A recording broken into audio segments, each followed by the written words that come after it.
ফের পথ কুকুরের হামলায় মর্মান্তিক মৃত্যু। এবার পাঞ্জাবে 4 বছরের এক শিশুর প্রাণ কেড়ে নিল একদল হিংস্র পথ কুকুর। সন্তানের আর্তনাদ শুনে ছুটে এসেও শেষ রক্ষা করতে পারলেন না অসহায় মা বাবা। হৃদয় বিদারক এই ঘটনাটি ঘটেছে পাঞ্জাবের হোশিয়ারপুর জেলার তান্দা থানার অন্তর্গত উহারপুর বাসী জালাল লিংক রোড এলাকায় রবিবার সন্ধ্যায় খেলতে থাকা অবস্থায় আচমকাই পথ কুকুরের একটি দল শিশুটিকে ঘিরে ধরে হামলা চালায়। জানা গিয়েছে শিশুটির বাবা রাম জীবন ও মা প্রীতি উত্তরপ্রদেশের লখিমপুর খেরির বাসিন্দা। ধান রোপণের কাজ করতে তারা অস্থায়ীভাবে পাঞ্জাবের বাসী জালাল গ্রামে এসেছিলেন। সেই সময়েই ঘটে এই মর্মান্তিক দুর্ঘটনা। শিশুর আর্ত চিৎকার শুনে ছুটে আসেন মা বাবা ও স্থানীয় বাসিন্দারা।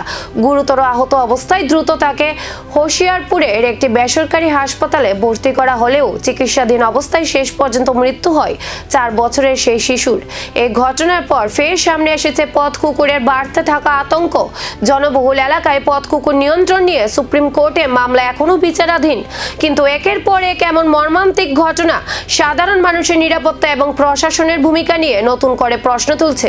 আর কত প্রাণ গেলে মিলবে সমাধান? পথ কুকুর নিয়ন্ত্রণে এবার কি সিদ্ধান্ত নেবে প্রশাসন, সেই দিকেই নজর দেশবাসীর।